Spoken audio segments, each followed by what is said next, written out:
BJD ସରକାରର ପତନ ପରେ ଏବେ ଓଡ଼ିଶାବାସୀଙ୍କ ମନରେ ସବୁଠାରୁ ଅଧିକ ଉତ୍କଣ୍ଠା ବିଜେଡିର ଦ୍ୱିତୀୟ ଶକ୍ତି କେନ୍ଦ୍ର ପାଣ୍ଡିଆନଙ୍କୁ ନେଇ।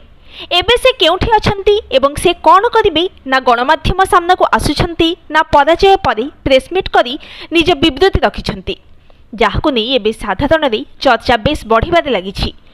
ନିର୍ବାଚନ ପୂର୍ବରୁ ଆଇଏଏସ୍ ଚାକିରି ଛାଡ଼ି ସଦ୍ୟ ନୂଆ ନୂଆ ବନିଥିବା ଏହି ନେତାଙ୍କୁ ନେଇ ଜନତାଙ୍କ ମନରେ ଉଠିଲାଣି ଅନେକ ପ୍ରଶ୍ନ।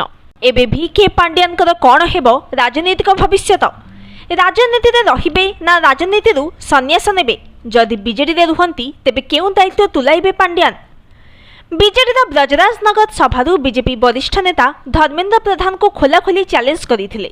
ସମ୍ବଲପୁରରେ ବିଜେଡି ସାଂଗଠନିକ ସମ୍ପାଦକ ପ୍ରଣବ ପ୍ରକାଶ ଦାସ ଲଢ଼ୁଥିବାରୁ ଧର୍ମେନ୍ଦ୍ର ଅନ୍ୟ କୌଣସି ସ୍ଥାନରେ ରାଲି କରିପାରୁନାହାନ୍ତି ବୋଲି କହିଥିଲେ। ହେଲେ ସମୟର ସୁଅ ଓ ଜନମତ ଆଗରେ ବଦଳି ଯାଇଛି ସବୁକିଛି।